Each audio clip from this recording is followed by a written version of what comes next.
noite, irmãos, graça e paz. Vamos dar início ao nosso estudo, Atos dos Apóstolos. Estamos aqui com a intenção, o propósito de estudarmos capítulo a capítulo. Tivemos a introdução, estudamos Atos 1 e hoje estaremos estudando Atos 2. Vamos proceder à leitura de todo o capítulo, como é a nossa praxe aqui. O texto é um pouco extenso, então os irmãos podem permanecer permanecerem sentados, tá bom? Vamos lá, Atos dos Apóstolos, no capítulo de número 2. Eu vou ler, os irmãos acompanham. Todos acharam? Atos, capítulo 2. Diz assim a palavra de Deus. Ao cumprir-se o dia de Pentecostes, estavam todos reunidos no mesmo lugar. De repente, veio do céu um som, como de um vento impetuoso, e encheu toda a casa onde estavam assentados.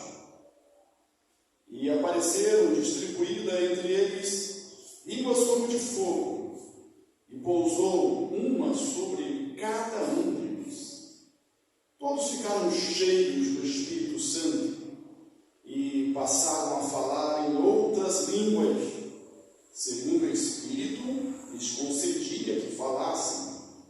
Ora, estavam habitando em Jerusalém homens piedosos, vindo de todas as nações debaixo do céu.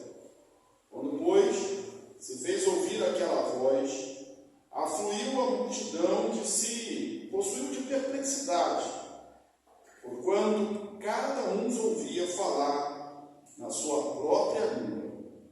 Estavam, pois, atônitos e se admiravam, dizendo: Vede, não são porventura galileus todos esses que estão falando? Como, pois, ouvimos falar cada um em nossa própria língua materna? Somos partos, medos, elamitas, e os natural da Mesopotâmia, Judéia, Capadócia, Ponto e Ásia, da Frígia, da Panfilha, do Egito e das regiões da Líbia, nas mediações de Cirene, romanos que aqui residem, tanto judeus como prosélitos, cretenses e arábios, como os ouvimos falar em nossa própria língua as grandezas de Deus. Todos, atônitos e perplexos, interpelavam uns aos outros: que quer isso dizer? Outros, porém, zombando, diziam: estão embriagados. Então se levantou Pedro com os 11 e, erguendo a voz, advertiu-os nestes termos: varões galileus, varões judeus, e todos os habitantes de Jerusalém, tomai conhecimento disto e atentai nas minhas palavras. Estes homens não estão embriagados, como vindes pensando, sendo esta a terceira hora do dia. Mas o que acontece é o que foi dito por intermédio do profeta Joel. E acontecerá nos últimos dias, diz o Senhor, que derramarei do meu Espírito sobre toda a carne. Vossos filhos e vossas filhas profetizarão, vossos jovens terão visões, e sonharão vossos velhos. Até sobre os meus servos e sobre as minhas servas derramarei do meu Espírito naqueles dias, e profetizarão. Mostrarei prodígios em cima no céu, e sinais embaixo na terra: sangue, fogo e vapor de fumaça. O sol se converterá em trevas, e a lua em sangue, antes que venha o grande e glorioso dia do Senhor. E acontecerá que todo aquele que invocar o nome do Senhor será salvo.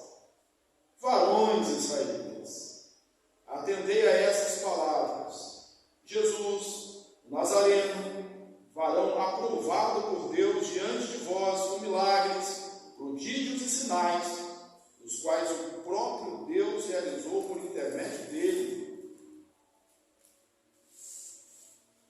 Tendo vós, como vós mesmos sabeis, sendo este entregue pelo determinado desígnio e presciência de Deus, vós matastes, crucificando por mãos de iníquos, ao qual, porém, Deus ressuscitou, rompendo os grilhões da morte, porquanto não era possível fosse ele retido por ela, porque a respeito dele, diz Davi, diante de mim via sempre o Senhor, porque está à minha direita, para que eu não seja abalado.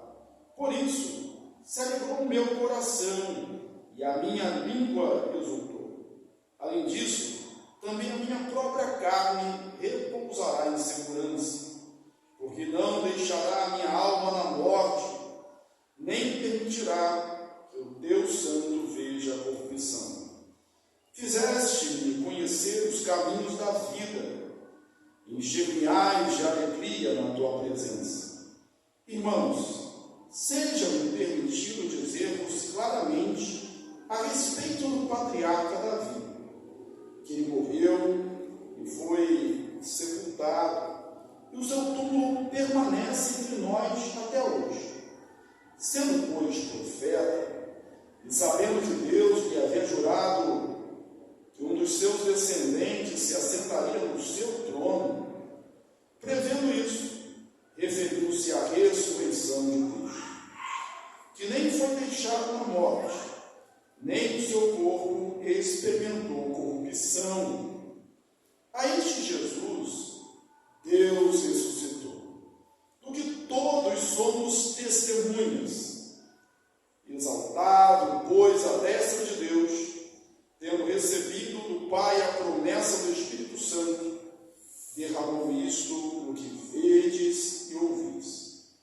Porque Davi não subiu aos céus, mas ele mesmo declara: diz o Senhor ao meu Senhor, assenta-te à minha direita, até que eu ponha os teus inimigos por estrado dos teus pés.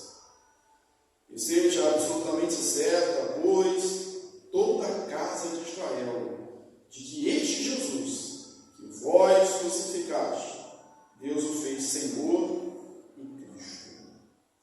Ouvindo eles estas coisas, compungiu-se-lhes o coração e perguntaram a Pedro e aos demais apóstolos: que faremos, irmãos?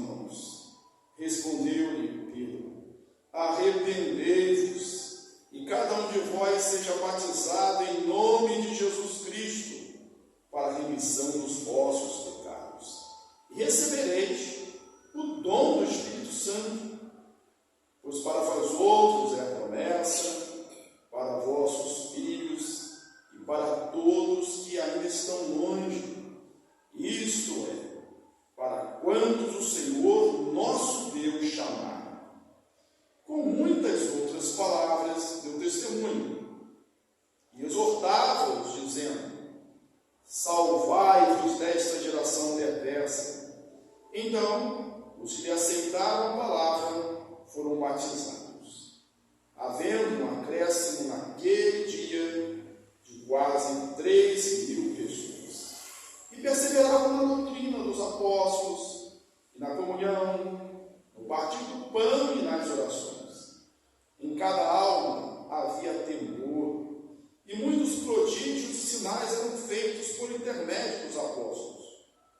Todos os que creram estavam juntos e tinham tudo em comum. Vendiam as suas propriedades e bens, distribuindo o produto entre todos, à medida que alguém tinha necessidade. Diariamente perseveravam unânimes no templo, partiu o pão de casa em casa, tomavam suas refeições com alegria e singeleza de coração, louvando a Deus e contando com a simpatia de todo o povo. Enquanto isso, acrescentava-lhes o Senhor, dia a dia, os que iam sendo salvos.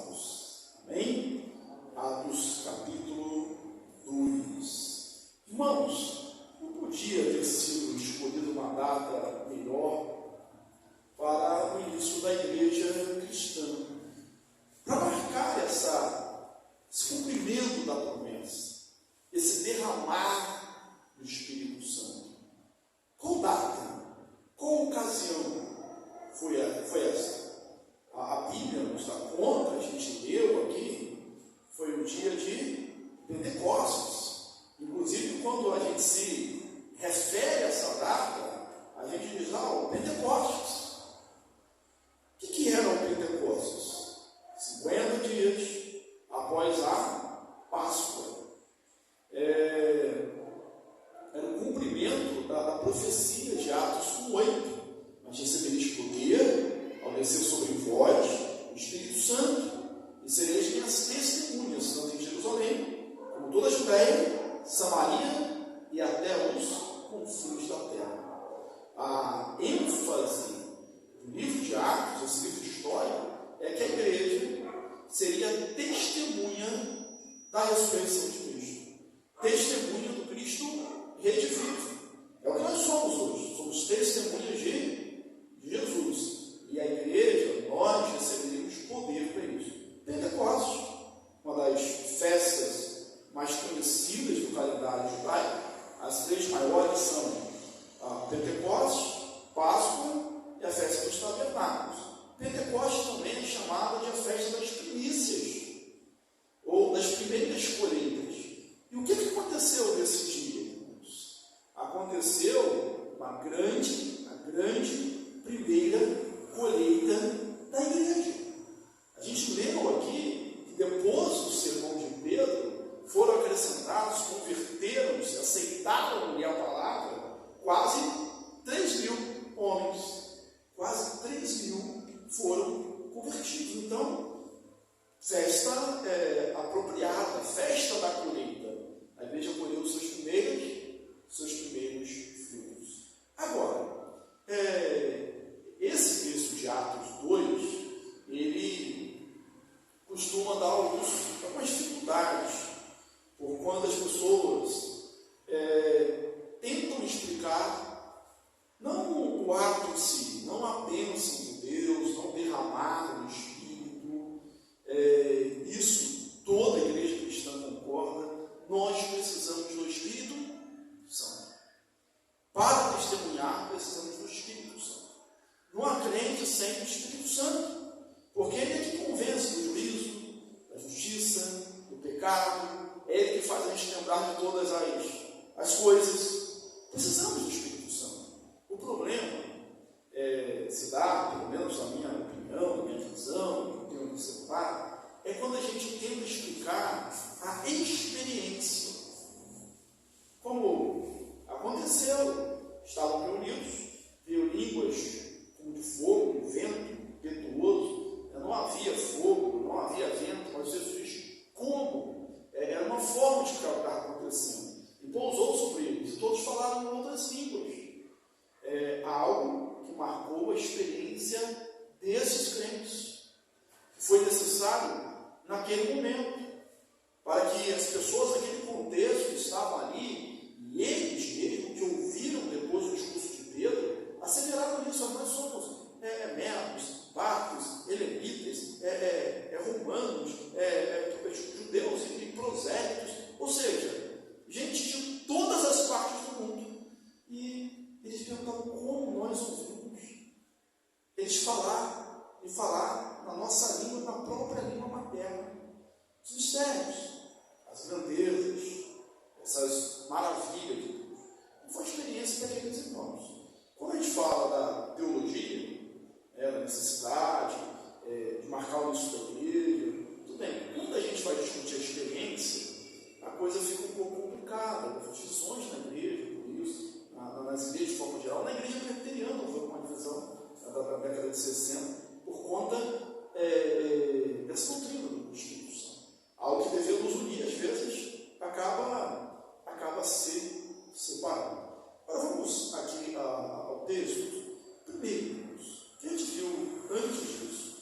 Antes de Atos 2, Jesus tinha sido crucificado, a gente já sabia da sua ressurreição, o texto nos dá conta disso, que Jesus ressuscitou, apareceu mais de 40 dias ali para eles, foi levado aos céus, à vista deles, para mostrar que houve, a sua presença não foi subindo aos poucos, né? Ele foi levado aos céus, ele está à destra de Deus, né? De onde a gente veio julgar vivos e mortos, como a gente recita no nosso credo apostólico. Bem, mas o fato é que eles estavam reunidos com medo dos judeus, vocês se lembram disso? Como que um grupo de crentes, com medo, acuados por causa da perseguição, eles tinham motivo para isso.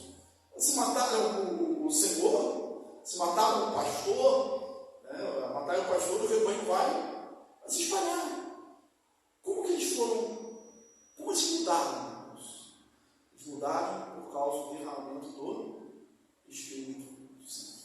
Agora, o Espírito Santo, irmãos, ele sempre agiu. O Espírito Santo é o mesmo Espírito Santo do Antigo Testamento. Ele agiu, mas agia de maneira diferente. É como, comparando, né? Nenhuma comparação pode alcançar esses temas essenciais, verdadeiros da nossa fé.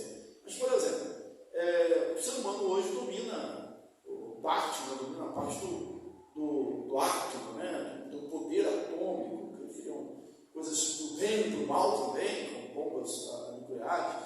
Bem, mas o poder atômico, ele sempre existiu. Sempre existiu. Mas em dado momento foi descoberto pelos homens, né? Foi aplicado pelos homens. O Espírito Santo, ele sempre existiu. A gente aprende isso, ele é coeterno, é da Trindade, Deus Pai, Deus Filho, Deus Espírito Santo, o mesmo Deus, iguais em poder, glória, honra, força, são coeternos, eles sempre existiram. Agora, no Antigo Testamento ele atuava, só que atuava em pessoas específicas, os profetas, os juízes primeiros, os reis. Os reis eram os ungidos do Senhor. O Espírito vinha sobre aquele servo dele em especial. E por um tempo, o que aconteceu no Novo Testamento? Qual a promessa? E eu vou citar pelo menos duas promessas. Existem outras promessas no Antigo Testamento. Uma é Isaías, no capítulo 61, quando ele diz que o Espírito do Senhor Deus está sobre mim, porque o Senhor me ungiu para proclamar a libertação dos cativos. E esse texto de Isaías 61, ele é citado pelo próprio Jesus. Quando ele chega na sinagoga, ele dá um livro para ler, o outro, melhor dizendo, do profeta Isaías. A passagem é essa, e ele lê, e ao concluir a leitura, ele diz o quê? Hoje se cumpriu a promessa que acabara de ouvir. Bem, a vida do Espírito estava atrelada ao Messias. O Messias trazia o Espírito.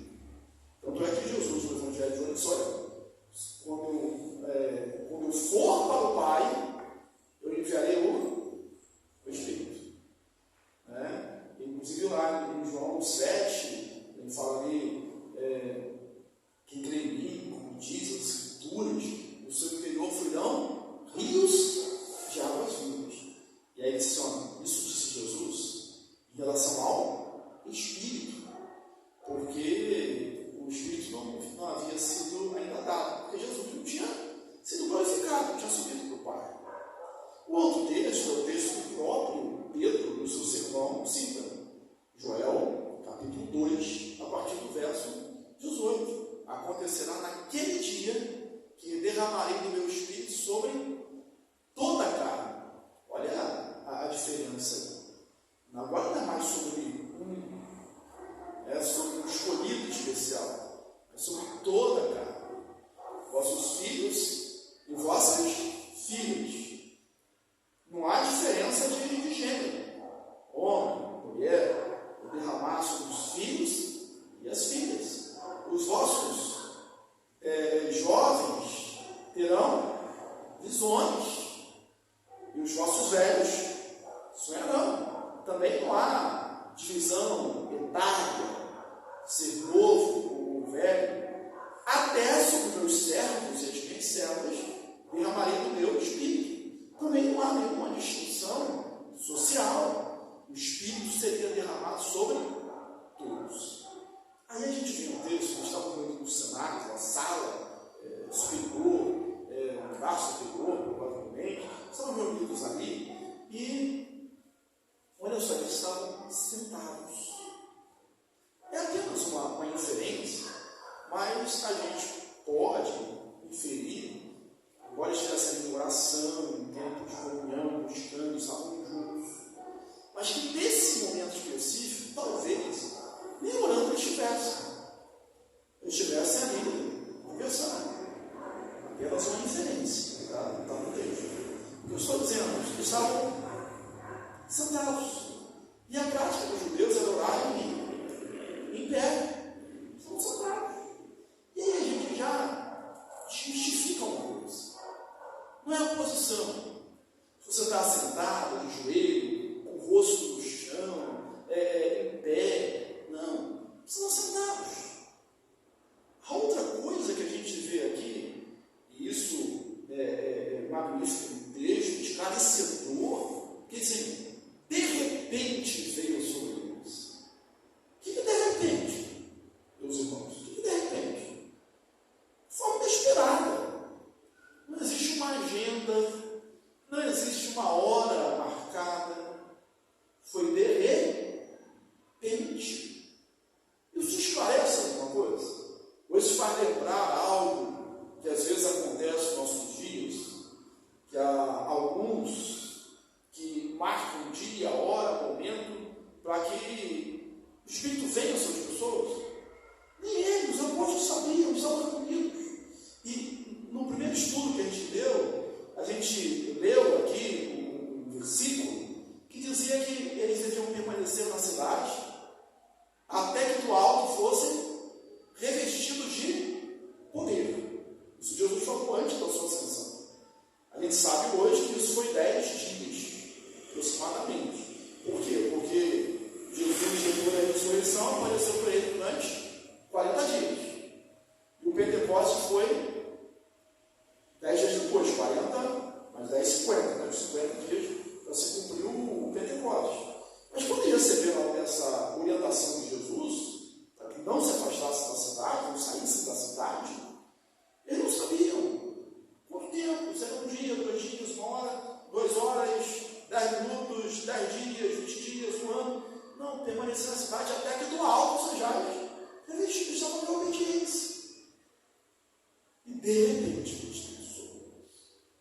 Então, não há respaldo na Bíblia para ninguém marcar data, hora, para que uma igreja ou para que um crente seja revestido do Espírito Santo. Mesmo porque, se fosse assim, a gente seria dono da agenda do Espírito Santo. A gente não é. De repente. A outra coisa que me chama a atenção no texto, que você deve olhar aí, é que essas línguas se distribuíram entre todos eles. Todos ficaram cheios. Todos ficaram cheios do Espírito Santo. Isso não foi um fenômeno experimentado por uma parte dos crentes. Foi um fenômeno experimentado por todos. E a gente sabe que nós somos diferentes, isso é verdade. Às vezes a nossa fé de não sei se eu posso usar esse termo, mas a falta de outro melhor na minha cabeça agora, é mais adiantado do que o outro. Um é mais convicto do que o outro. Nós somos assim, os homens, somos assim. Mas isso não fez diferença. Todos foram revestidos com esse mesmo poder. Não faltou língua como de fogo pousada sobre nenhum deles. Todos receberam. E falaram em línguas na medida, na proporção que o Espírito Santo lhe permitiu.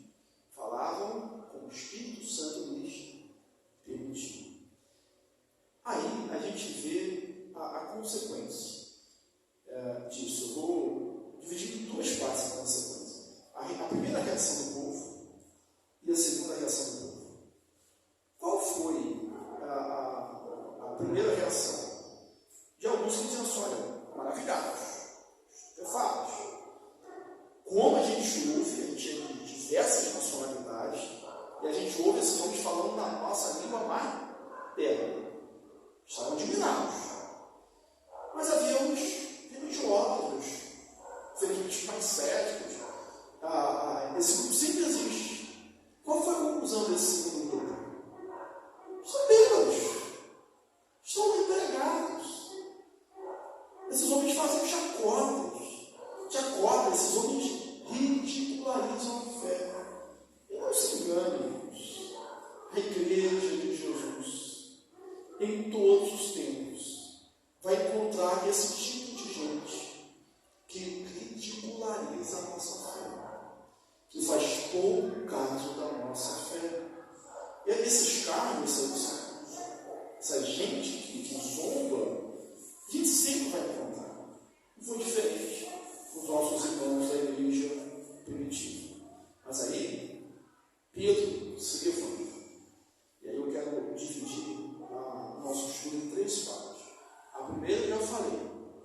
o derramamento do Espírito Santo.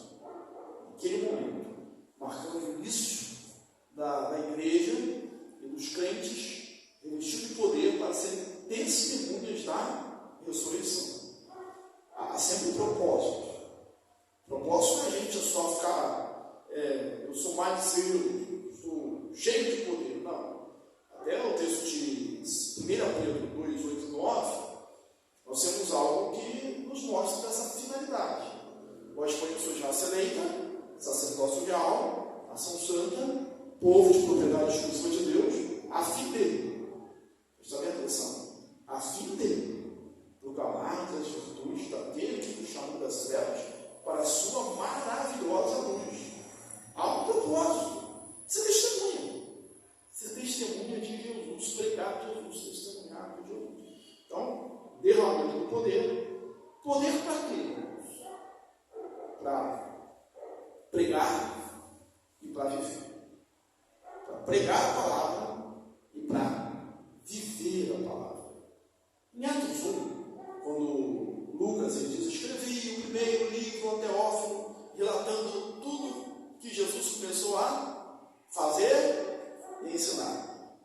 E nós destacamos isso, olha, primeiro fazer, a prática, a vida que testifica, que fundamenta, que assina, que comprova a veracidade das nossas palavras.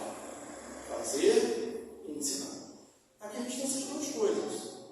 A ordem está diferente, mas não importa. Ele prega e a igreja vive. Olha o sermão de Pedro. Pedro se levantou, cheio do Espírito Santo. Esse é o mesmo Pedro, irmãos, que diante da serva, após a crucificação de Jesus, ele nega veementemente Jesus. Né? Você não é Pedro. O que aconteceu na vida de Pedro? O que mudou na vida de Pedro? Aquele homem que estava com medo, aquele homem que não tinha esperança, aquele homem que eu vou pescar, vou voltar para a minha vida antiga. O que mudou na vida dele? Ação do Espírito Santo. Todos nós precisamos da ação do Espírito Santo para vivermos e para testemunharmos, para pregarmos o Evangelho a tempo e a fora de tempo. Precisamos do Espírito Santo. Bem, ele se levanta e chama: onde Galileus? Onde Judéia? O que está acontecendo? Esses homens não estão bêbados. Ele começa a desconstruir aquela narrativa. Eles não estão bêbados. Como você está pensando em inglês, essa é a hora, está muito cedo. Ela está muito cedo para tanta gente bêbada assim. Não estão bêbados, não. O que acontece, e aí ele fundamenta a mensagem dele com os textos do Antigo Testamento. Se você vai, a maior parte do sermão de Pedro é citação da Bíblia. É citação do Antigo Testamento. A mensagem de Pedro, a gente poderia dizer uma mensagem bíblica, uma mensagem expositiva, é uma mensagem cristocêntrica. Ele cita muito texto bíblico. Porque as pessoas vão ser fundamentadas na palavra. O que está acontecendo hoje é o que foi predito por Joel. E aí ele cita um texto praticamente na íntegra. Nós lemos aqui. Joel, capítulo 2, a partir do versículo 28, ele cita praticamente o texto. É isso que está acontecendo. É isso que está acontecendo. E aí ele fala sobre Jesus. E diz que Jesus foi um varão provado em palavras, em atos, em obras, fez prodígios, sinais e maravilhas. Prodígios, sinais e maravilhas. Vocês viram, você sabe o que Jesus fez aqui. E aí, irmãos, não poupa-se aqui os seus ouvintes também. Hoje a gente tem uma tendência de ir no auditório, na igreja, nós, pastores, as mesas, a gente passa um pouco a mão na cabeça. Né? Não, isso aí foi, porque você tem um trauma de infância, porque foi muita pressão, no seu lugar porque era uma energia assim. Sendo este entregue por Judas, pela presciência de Deus, pela vontade, pela presciência de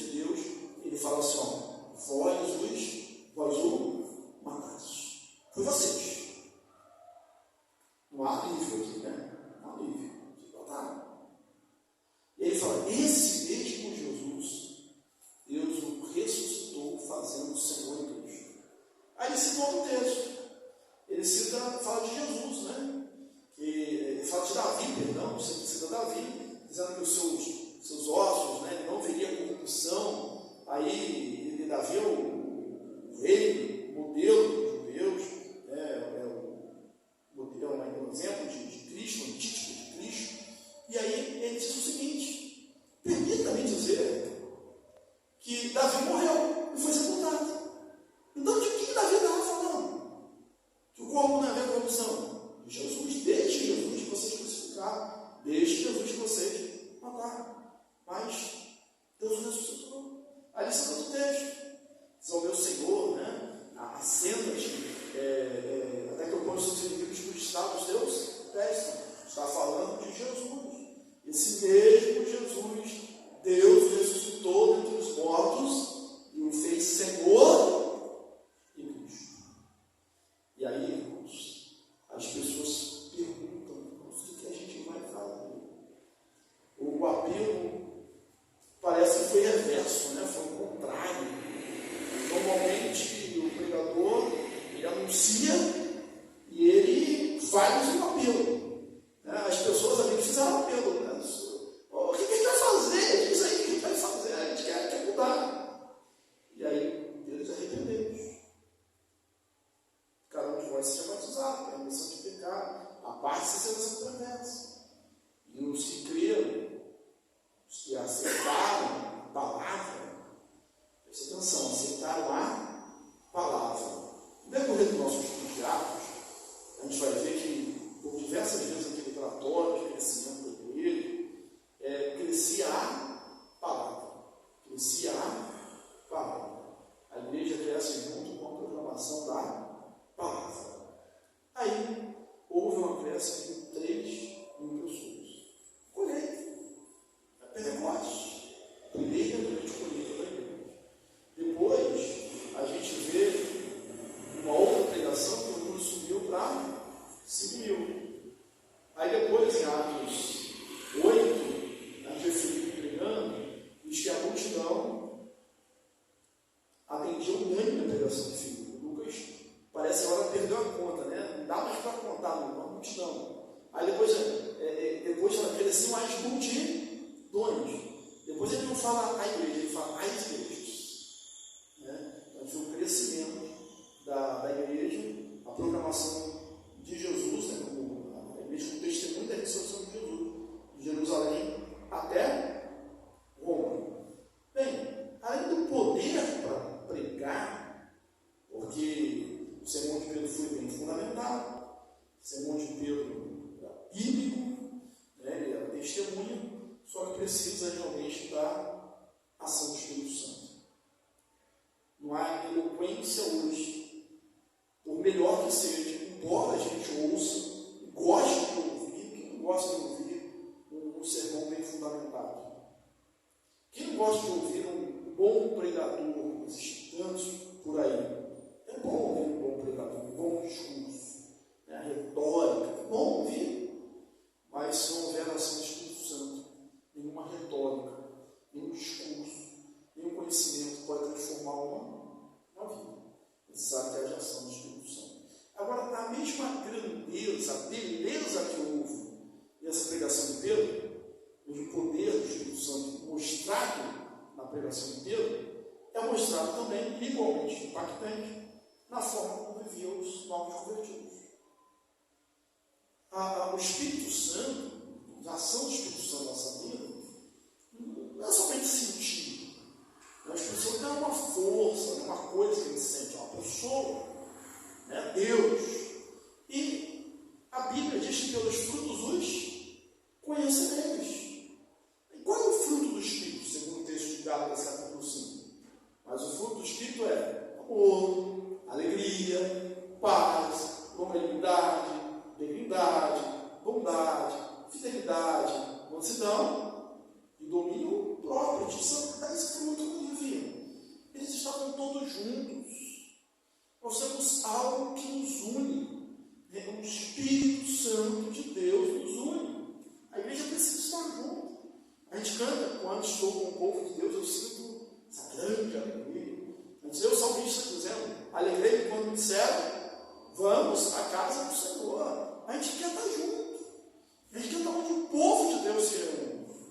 E a igreja estava junto. E olha que para eles havia um esforço maior do que o nosso. Da onde eles estavam vindo? Era gente de tudo quanto é lugar.